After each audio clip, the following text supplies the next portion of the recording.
আমরা নির্যাতিত হয়েছি। 16 বছর পার্শ্ববর্তী একটি দেশ ভারত কর্তৃক নিয়ন্ত্রিত হাসিনা সরকার বাংলাদেশের সকল সম্পদ লুট করে, বাংলাদেশের ইতিহাসকে বিলুপ্ত করে, বাংলাদেশের সংস্কৃতিকে ধ্বংস করে, বাংলাদেশের সেই সংবিধানকে তছনছ করে দিয়ে তার পিতা যখন একদলীয় শাসন ব্যবস্থা কায়েম করেছিলেন, বাংলাদেশের মানুষ 1971 সালে যুদ্ধ করে যে দেশ স্বাধীন করেছিল, সেই দেশের মানুষের প্রতি আপনার পিতা শেখ মুজিব, আপনার দল আওয়ামী লীগ যেভাবে পার্শ্ববর্তী দেশের ভারতের কাছে নথি স্বীকার করে বাংলাদেশের অস্তিত্বকে বিলীন করে দেওয়ার অপচেষ্টা আপনি লিপ্ত ছিলেন। আপনার পিতা বিদায় নিয়েছে, কিন্তু সেই পিতার চাল চলন আপনি ত্যাগ করতে পারেন না।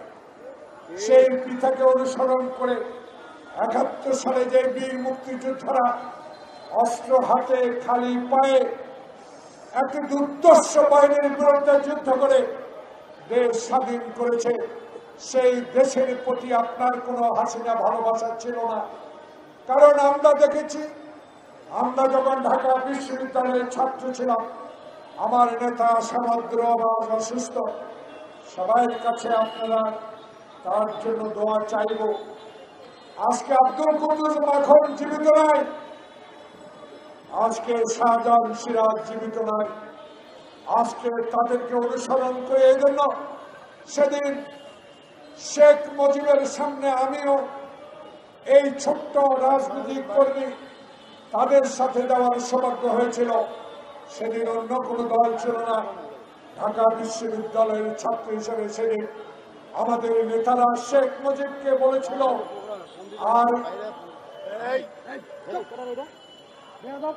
আর রক্তক্ষরণ নয়।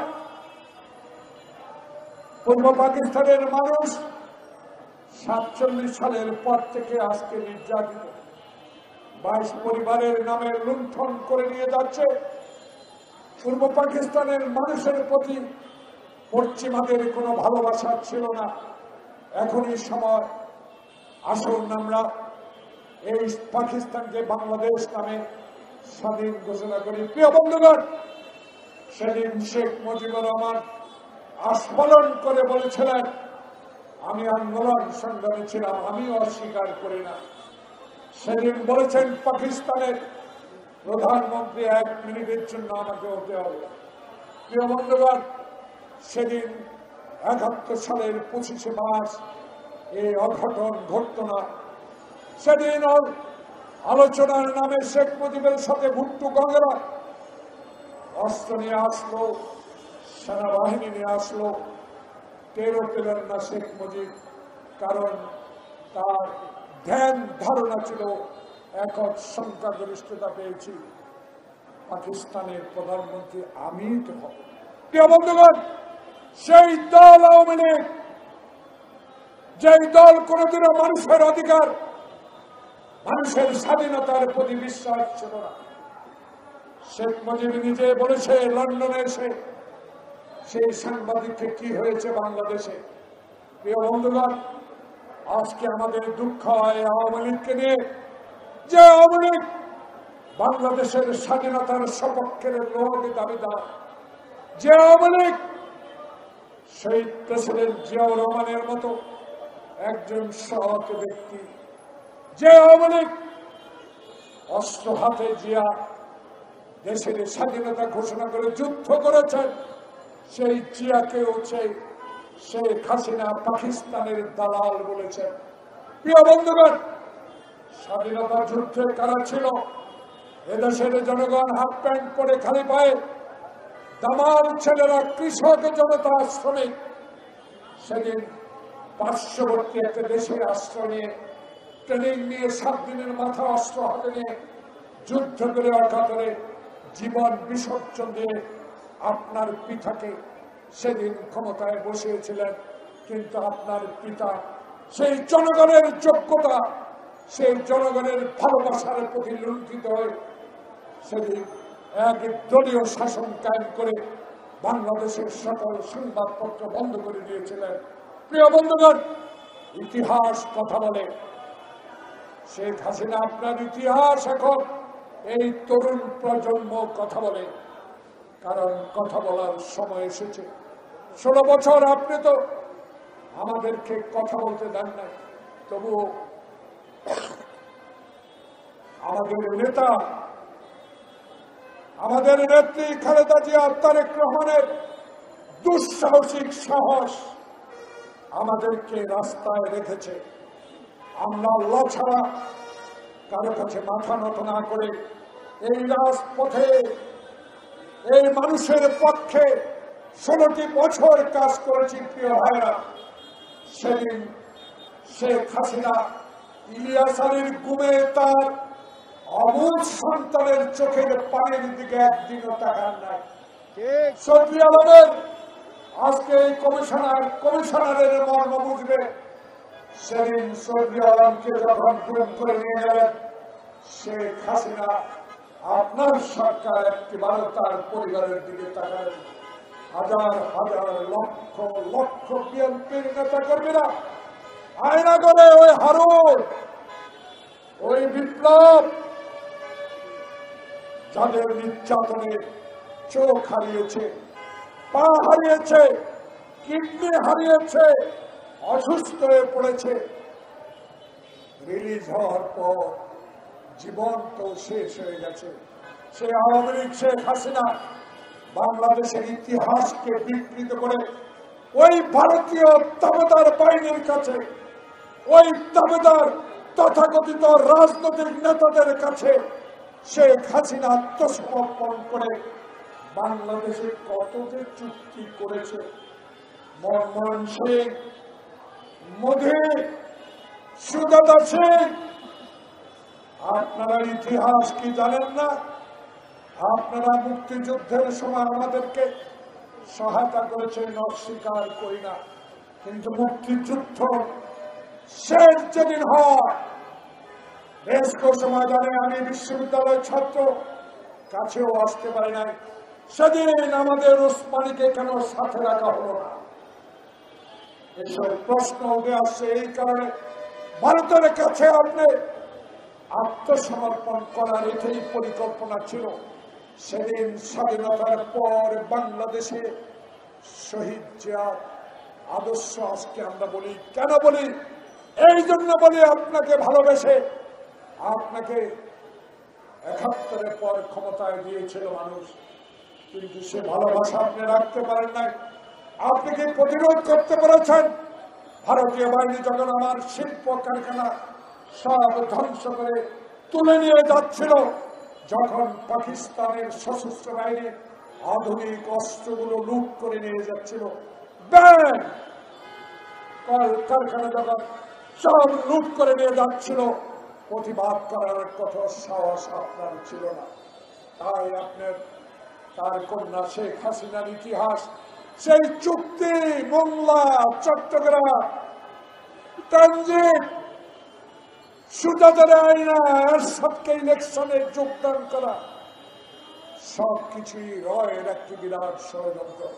প্রিয় বন্ধুগণ, তাই আওয়ামী লীগ আর পার্শ্ববর্তী দেশ হিন্দুস্তান একই সাথী। তাই আজকে বলতে চাই, এই হিন্দুস্তান, এই তত্ত্বাবধায়ক ইন্টেরিয়াম গভর্নমেন্ট ডক্টর ইউনূসকেও অশান্তিতে রাখার প্রচেষ্টা। 2 দিন আগে দেখলাম এক আমেরিকান লোককে গ্রেপ্তার করা হয়েছে অস্থিতিশীল তৈরি করার জন্য, সেই ঢাকায় আসলো। প্রিয় বন্ধুগণ, হাসিনা দিল্লি, তার মেয়েও দিল্লি। যে সবচেয়ে বাংলাদেশের ক্ষতি করেছে সেই স্বরাষ্ট্রমন্ত্রী কিনা, সেও দিল্লি, ইন্ডিয়া। আজকে যারা আমাদের রক্তে রঞ্জিত করে বাংলাদেশকে তছনছ করে দিয়েছে, তারা যারা এই ষড়যন্ত্রের সাথে সম্পর্কিত, ডক্টর প্রফেসর মোহাম্মদ ইউনূস, তত্ত্বাবধায়ক বৃন্দ, সম্মানিত তত্ত্বাবধায়ক বৃন্দ, বুকে হাত দিয়ে বলেন, একটি বছরে কয়েকজন ছাড়া আওয়ামী লীগের দুঃশাসন যারা করেছে তাদেরকে গ্রেফতার করতে বলেছে। এখনো সচিবালয় আওয়ামী লীগের প্রেতাত্মা, যে আওয়ামী লীগ সংবাদপত্র চিনে না, সাংবাদিক চিনে না, যে আওয়ামী লীগ সংবিধান মানে না, যে আওয়ামী লীগ নিজের পিতাকে জাতির পিতা ডিক্লেয়ার করে, যে আওয়ামী লীগ গণতন্ত্রে বিশ্বাস করে না, সেই আওয়ামী লীগের প্রেতাত্মারা কি করে প্রফেসর মোহাম্মদ ইউনূস, আপনি আমার লোক নয়, আপনি 18 কোটি মানুষের লোক। সেই 18 কোটি মানুষের অভিব্যক্তি হলো এক, যারা আপনার ঘোষিত ফেব্রুয়ারির নির্বাচনকে বানচাল করার হীন প্রচেষ্টা করছে, তারা এখন ওই এখান থেকে 500 ফুট দূরে অবস্থান করছে। নির্বাচন কমিশন প্রধান, আপনিও ইতিমধ্যে গ্রহণযোগ্যতা অর্জন করেছেন, কিন্তু আপনার নির্বাচনের ট্রেন যখন আমরা উঠলাম, নির্বাচনের ম্যাপ যখন ঘোষণা করলেন, এরা আবার তড়িৎ গতিতে শেখ হাসিনার সাথে আলাপ করে প্রস্তুতি নিচ্ছে আপনার নির্বাচনকে বানচাল করা। তাই বাংলাদেশে যারা আন্দোলনে ছিলেন, হয়তো এখন কিছুটা দূরত্ব হতে পারে, আমি আবেদন জানাবো একজন মুক্তিযোদ্ধা হিসাবে বাংলাদেশকে ভালোবাসেন, বাংলাদেশের মানুষকে ভালোবাসেন, আসুন হাসিনার মতো কথা বলে আমরা সরকারে যেতে চাই না।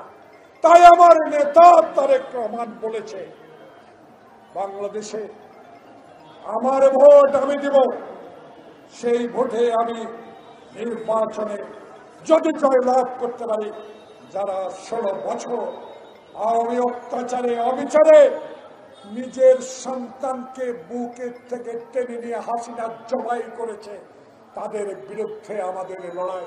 প্রিয় বন্ধুগণ, আমি মন্ত্রী চাই না, এমপি চাই না, আমি তারেক রহমানকে এই বাংলাদেশের প্রেস ক্লাবের সামনে থেকে বলতে চাই, আপনি শহীদ জিয়ার সন্তান, আপনি আপসের নেত্রী খালেদা জিয়ার জ্যেষ্ঠ সন্তান।